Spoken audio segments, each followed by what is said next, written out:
오늘의 설교는 저의 개인적인 이야기로 시작하려고 합니다. 저는 아내와 약 1년 반의 연애 끝에 결혼을 하였습니다. 아내를 만나기 전까지 기도 참 많이 했습니다. 배우자를 위한 기도 말이죠.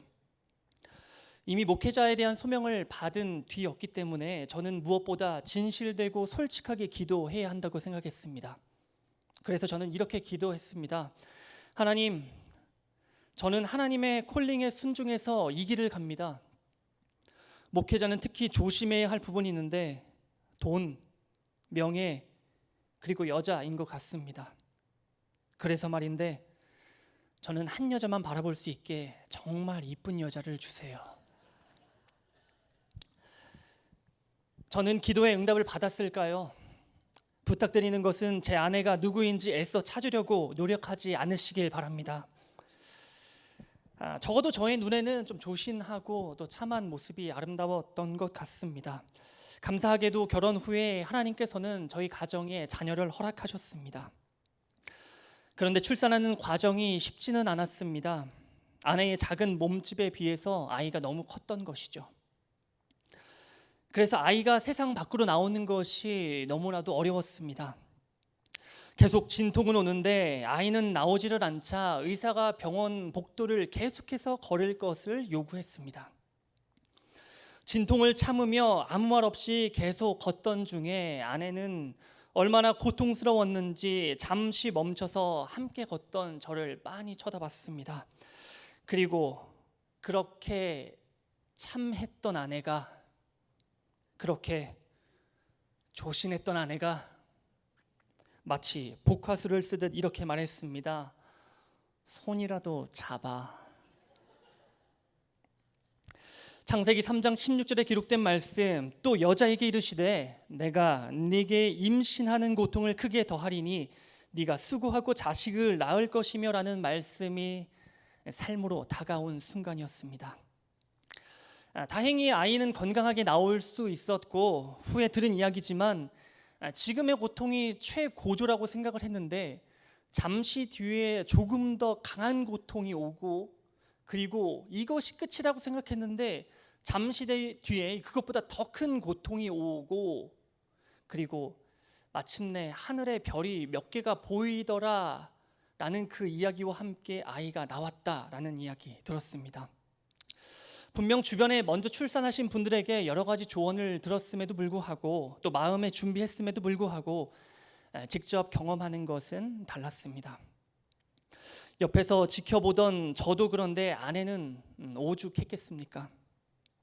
그러나 그 고통도 잊은 채 어느새 새 생명이 태어났음에 온 가족이 함께 기뻐하는 것을 보게 됩니다.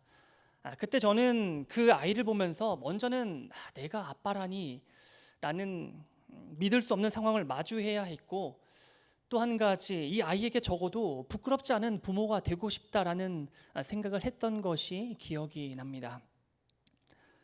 그리고 도대체 이 아이는 어떻게 자라게 될까 그런 기대감 또 궁금증 생기게 되었습니다.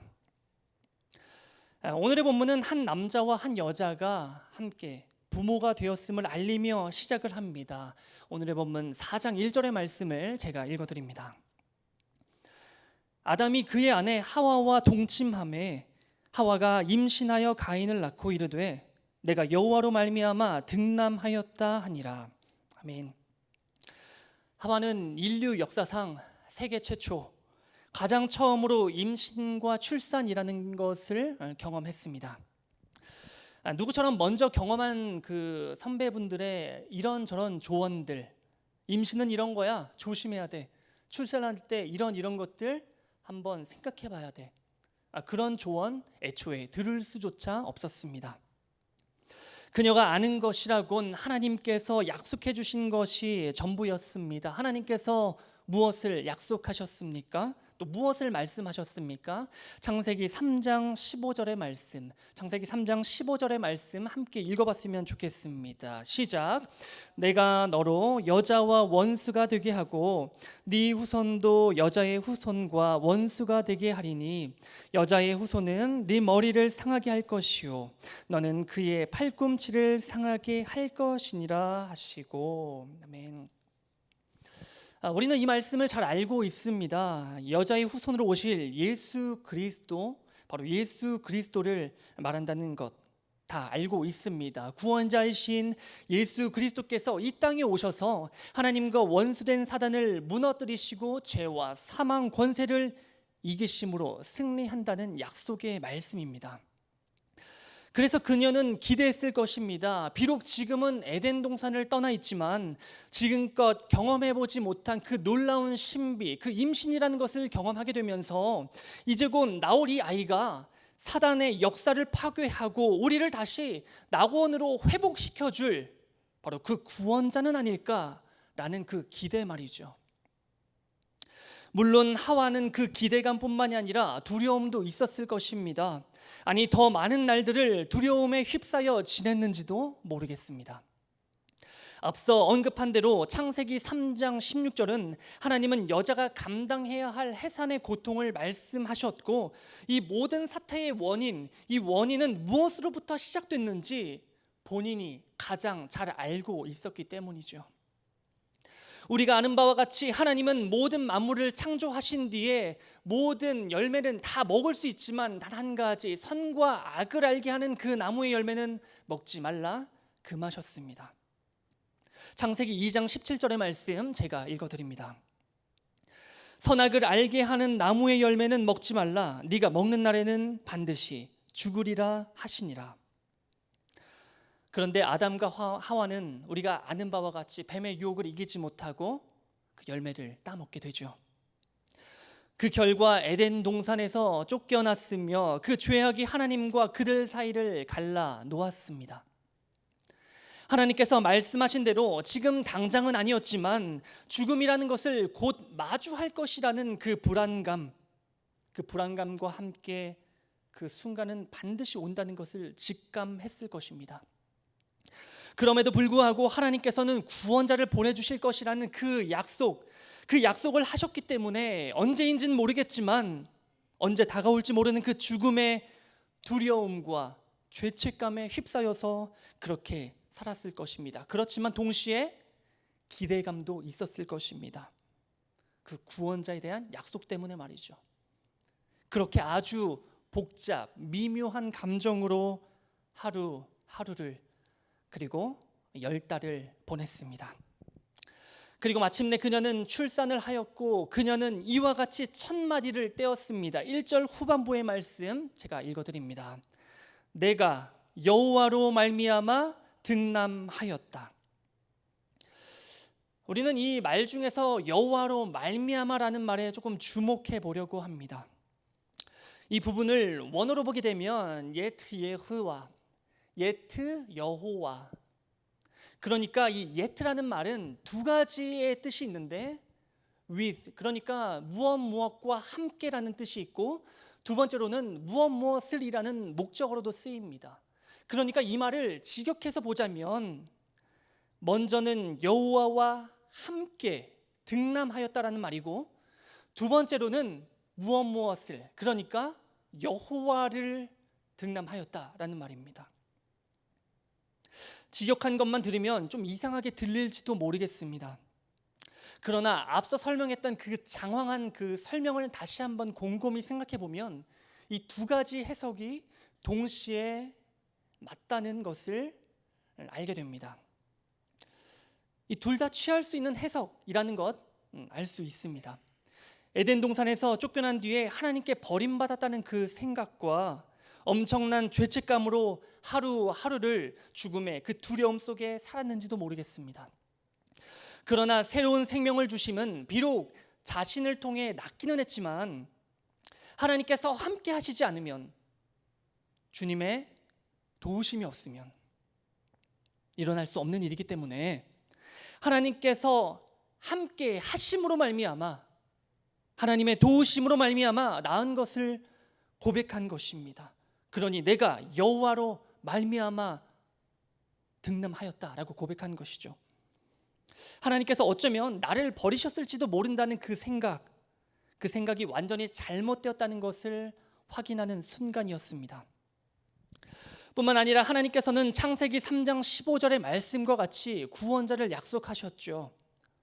자신의 실수로 인해서 좋았더라의 그 모든 환경이, 그 세상이 죄가 들어옴을 통해 죽음이라는 것이 들어왔다는 그 생각, 바로 나 때문에 그렇게 망가졌다는 그 생각에 사로잡혔을 것입니다.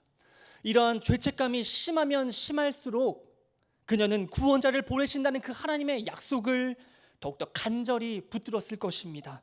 또 기다렸을 것입니다. 그리고 마침내 잉태한 생명은 하나님께서 분명 약속하신 유일한 그 구원자일 것이라는 기대를 하게 된 것이죠. 그렇게 해서 고백한 것입니다. 내가 득남하였는데 곧 여호와를, 그러니까 구원자를 낳았다라는 말입니다. 이와 같이 하와는 아직 하나님께서 우리와 함께 하신다는 그 안도감과 구원자를 통해 다시 회복시키실 것이라는 그 큰 기대감으로 마음이 부풀어져 있었습니다. 과연 그녀의 기대처럼 그 첫째 아이 가인은 하나님께서 보내신 구원자였을까요? 구원자가 맞는 것일까요? 우리가 이미 알고 있듯이 또 본문을 계속해서 읽다 보면 오히려 그 반대였음을 알 수가 있습니다. 2절을 보면 하와는 한 번의 임신을 더 하게 됩니다. 그리고 아담이 그러했던 것처럼 그의 아들들도 흙으로 돌아갈 때까지 평생 땀을 흘리며 수고해야만 했습니다. 그래야만 먹을 수 있었던 것이죠. 첫째 가인은 농사를 지으며 수고하였고 둘째 아벨은 양을 치면서 그렇게 땀을 흘려야만 했습니다. 이러한 삶의 반복이 있었고 오랜 시간이 흐른 뒤에 그리고 한 사건이 벌어지게 됩니다. 오늘의 본문 3절부터 5절 초반부까지 말씀 제가 연속해서 읽어드립니다. 세월이 지난 후에 가인은 땅의 소산으로 제물을 삼아 여호와께 드렸고 아벨은 자기도 양의 첫 새끼와 그 기름으로 드렸더니 여호와께서는 아벨과 그의 제물은 받으셨으나 가인과 그의 제물은 받지 아니하신지라. 우리는 본문을 마주하면서 이러한 질문을 하게 됩니다. 가인과 아벨은 왜 예배하는 것이고 또 제물을 드리는 등등의 예배 방법은 어떻게 알게 된 것일까? 저는 분명 부모의 가르침이 있었다고 봅니다. 그렇다면 아담과 하와는 언제 어떻게 이 예배의 방법을 터득하여 가르쳤던 것일까요? 저는 창세기 3장 21절을 통해 그 답을 깨닫게 됩니다. 창세기 3장 21절의 말씀 역시 제가 읽어드립니다. 여호와 하나님이 아담과 그의 아내를 위하여 가죽옷을 지어 입히시니라. 이 전까지는 아담과 하와가 죄를 짓고 눈이 밝아져서 무화과 나무, 부끄러움을 알고 무화과 나무 잎을 엮어서 치마로 엮고 그리고 치마로 삼아서 동산 나무에 숨어 있었습니다. 그런데 하나님께서 가죽옷을 지어 입히신 것입니다. 지금 하나님께서 얘들아 지금 시대가 어느 시대인데 이렇게 촌스럽게 무화과 나뭇잎 치마를 입고 있니? 자, 이 정도는 입어야지. 자, 가죽옷 이렇게 하신 것입니까? 가죽옷을 입히려면 동물의 희생이 필요합니다. 짐승이 죽어야겠죠. 아담과 하와가 이 장면을 보았다면 이런 생각했을 겁니다. 이것이 바로 죽음이겠구나. 이것이 바로 죽음이구나. 내가 지은 죄가 이 정도로 심각했구나. 이 정도로 엄청난 것이었구나. 어마어마한 공포를 느꼈을 것입니다. 그리고 동시에 배웠을 것입니다. 내가 만든 무화과 잎으로 나의 노력으로 죄를 가리고 하나님께 나아갈 수 없고 바로 피를 흘리는 희생 제사가 있어야 나아갈 수 있음을 말이죠. 그리고 아담과 하와는 분명 이때 터득한 사실을 자녀들에게 아주 열심히 가르쳤을 것입니다. 혼신을 다해 가르쳤을 것입니다. 지금 비록 이 험난한 세상 속에 살고는 있지만 잃어버렸던 그 좋았더라의 세상, 그 아름다운 세상, 죽음이 아니라 영생으로 다시 회복되는 길은 오직 예배를 통해서 주님을 만나는 것임을 그렇게 강조했을 것입니다. 우리가 사는 길은 바로 예배뿐이라고, 바로 그렇게 예배드리면서 희생, 제사를 통해 나아갈 때 주님과의 그 영적 교제 다시 회복할 수 있다는 것을 그렇게 가르쳤을 것입니다. 그리고 예배드릴 수 있음이 참으로 은혜라는 사실까지 말입니다. 그리고 세월이 지나 가인과 아벨은 부모에게 배운 대로 예배를 드린 것입니다. 가인은 자신의 직업에 따라서 땅의 소산으로 제물을 드렸고, 아벨도 역시 자신의 직업에 따라 양의 첫 새끼와 그 기름을 드렸습니다.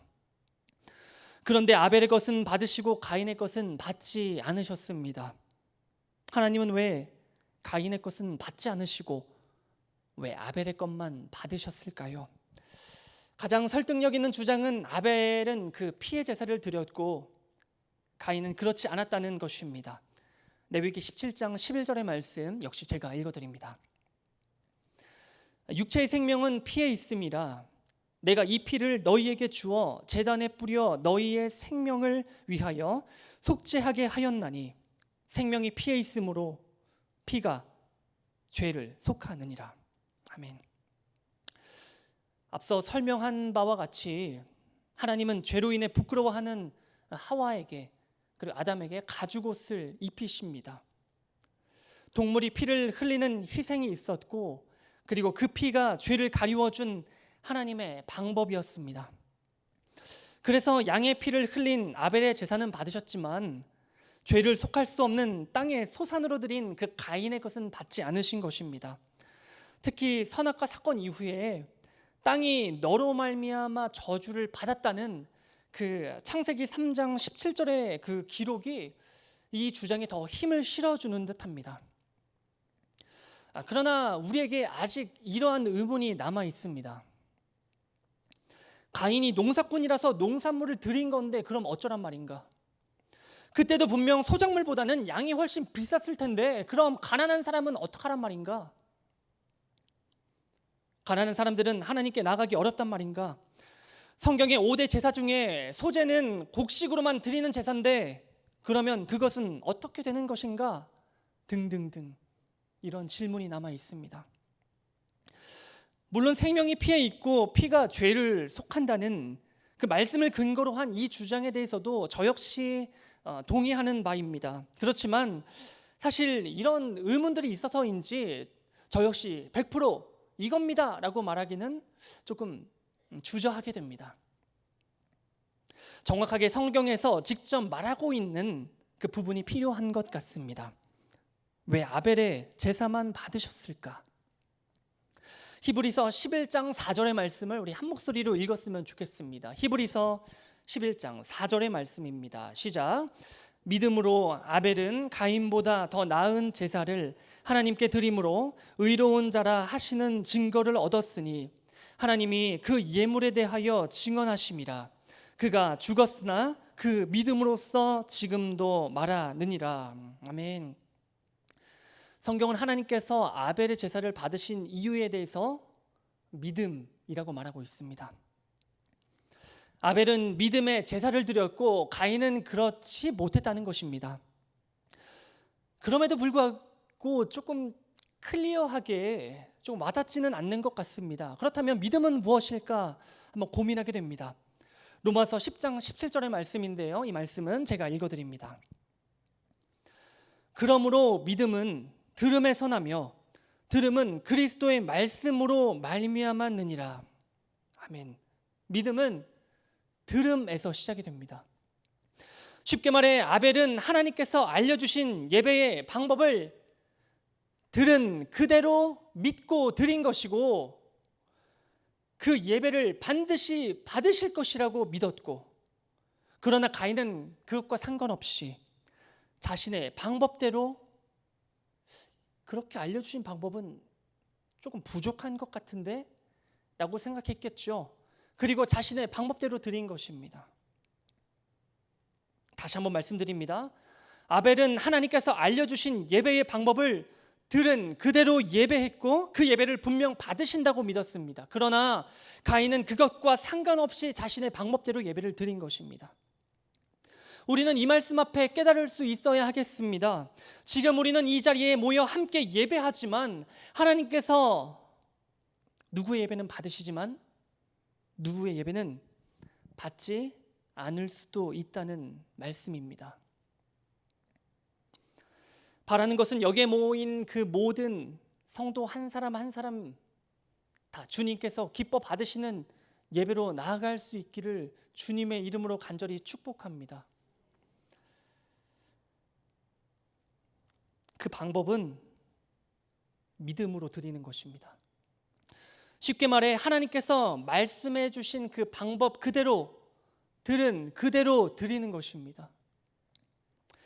히브리서 9장 11절 12절의 말씀과 사도행전 4장 12절의 말씀을 제가 연속해서 읽어드릴 텐데요, 주목해서 한번 들어보시길 바랍니다. 그리스도께서는 장래 좋은 일에 대제사장으로 오사 손으로 짓지 아니한 것 곧 이 창조에 속하지 아니한 더 크고 온전한 장막으로 말미암아 염소와 송아지의 피로 하지 아니하고 오직 자기의 피로 영원한 속죄를 이루사 단번에 성소에 들어가셨느니라. 사도행전 4장 12절입니다. 다른 이로서는 구원을 받을 수 없나니 천하 사람 중에 구원을 받을 만한 다른 이름을 우리에게 주신 일이 없음이라 하였더라. 아멘. 죄의 사망에서 영원한 속죄를 이루심으로 단번에 성소에 들어가게 하신 이름, 사망에서 생명으로 인도하는 그 유일한 길, 우리에게 주신 그 유일한 방법, 다른 이름은 없습니다. 오직 예수 그리스도의 피를 힘입어서 우리가 예배의 자리로 나아갈 때에 하나님께서 기쁘시게 받으시는 줄 믿으시길 바랍니다. 내가 열심히 노력한다고 해서 내가 최선을 다해 준비했다고 내 방법은 꽤 괜찮은 방법이라고 자기의 의를 드러내는 예배 절대 받으시지 않으십니다. 오직 예수 그리스도의 십자가의 보혈이면 충분한 것입니다. 그렇게 보혈을 의지하며 예배해야 주님께서 받으시고 주님과의 깊은 교제로 나아가며 우리의 영이 다시 한번 숨을 쉬며 살아날 수 있는 것입니다. 그러나 가인은 믿음으로 드리지 못했죠. 그 결과 어떻게 됐습니까? 5절 후반부부터 6절까지의 말씀 제가 읽어드립니다. 가인이 몹시 분하여 안색이 변하니 여호와께서 가인에게 이르시되 네가 분하여 함은 어찌 됨이며 안색이 변함은 어찌 됨이냐. 분함이 올라옵니다. 안색이 변하게 됩니다. 화가 난 것이죠. 열이 받은 것입니다. 왜 가인의 마음속에 분노가 끓어오르는 것입니까? 하나님께서 몰라서 지금 물어보시는 것입니까? 다 아시면서 너 자신을 돌아보라고 그렇게 물어보시는 것입니다. 그리고 친히 그 분노의 원인을 알려주십니다. 7절의 말씀 역시 제가 읽어드리겠습니다. 네가 선을 행하면 어찌 낫을 들지 못하겠느냐.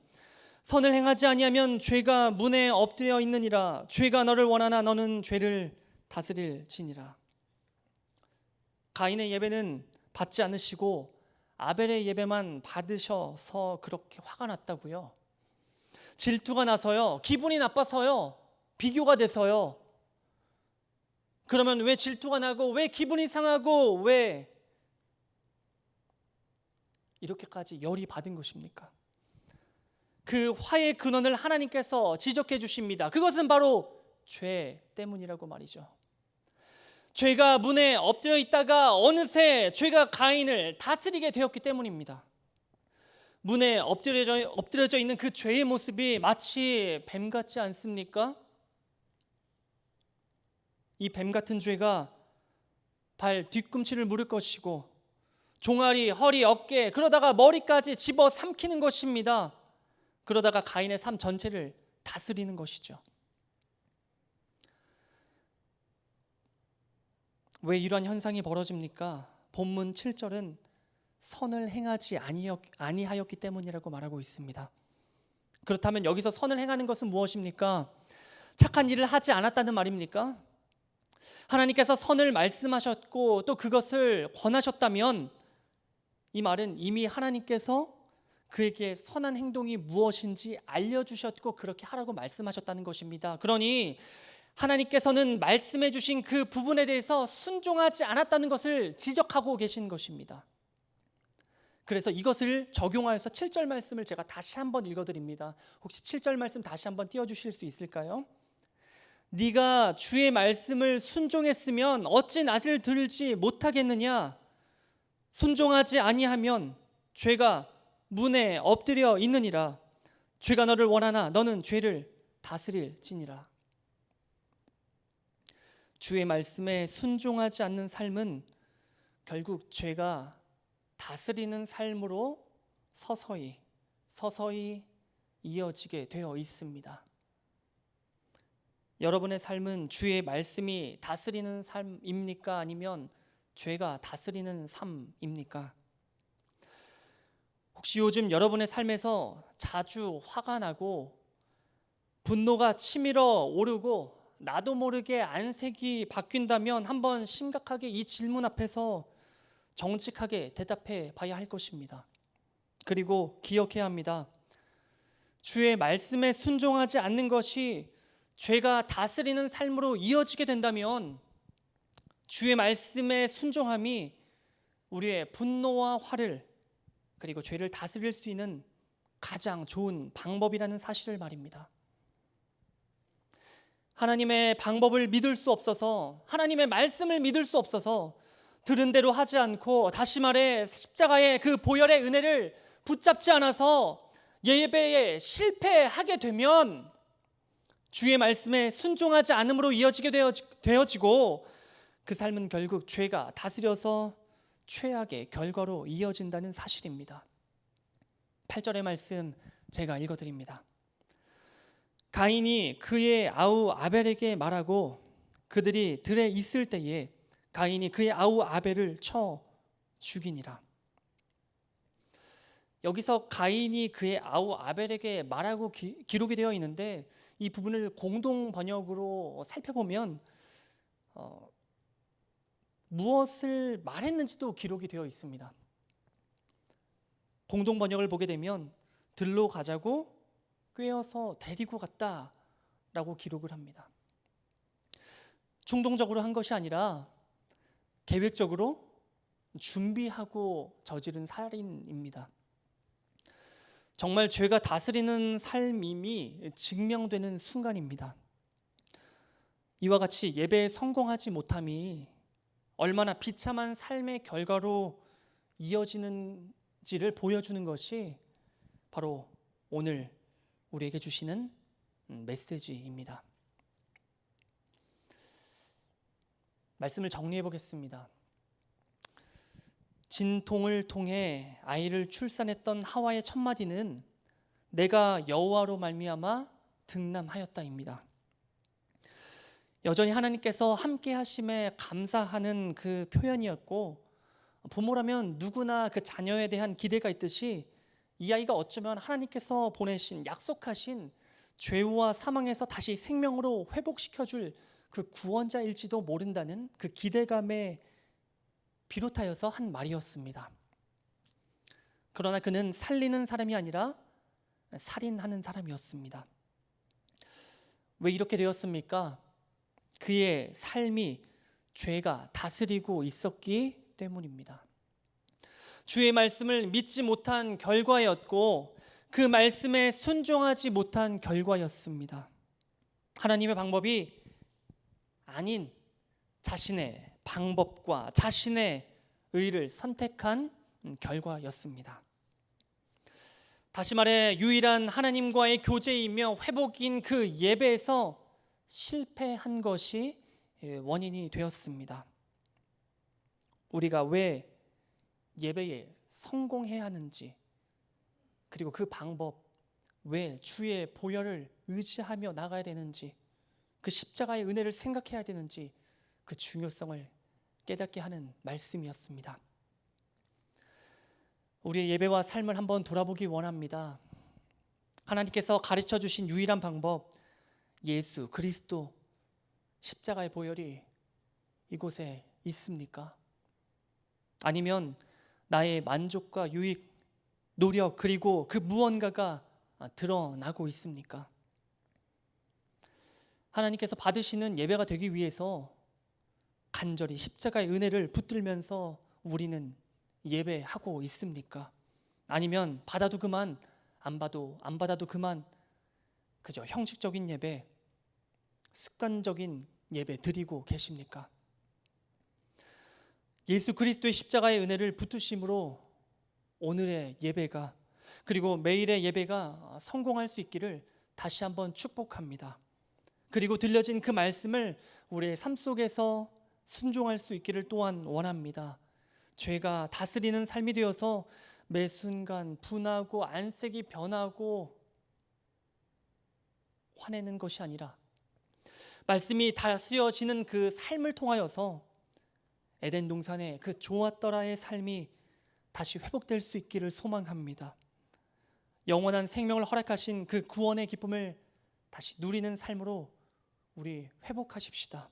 돌아가십시다. 그러니 그 시작, 예배, 순종의 삶을 절대 놓치지 마십시다. 그리하여 모든 부모가 자녀의 삶을 기대하듯이 우리를 자녀 삼으신 하나님 아버지께서 기대하는 삶, 바로 많은 영혼들을 예수 그리스도께로 인도하여서 유일한 생명의 다리이시며 방법인 그 예수 그리스도께로 인도하여서 함께 예배함을 통해, 함께 믿음을 통해 사람을 살리고 회복시키는 작은 예수가 될 수 있기를, 그런 진정한 그리스도인 될 수 있기를 주님의 이름으로 간절히 축원드립니다.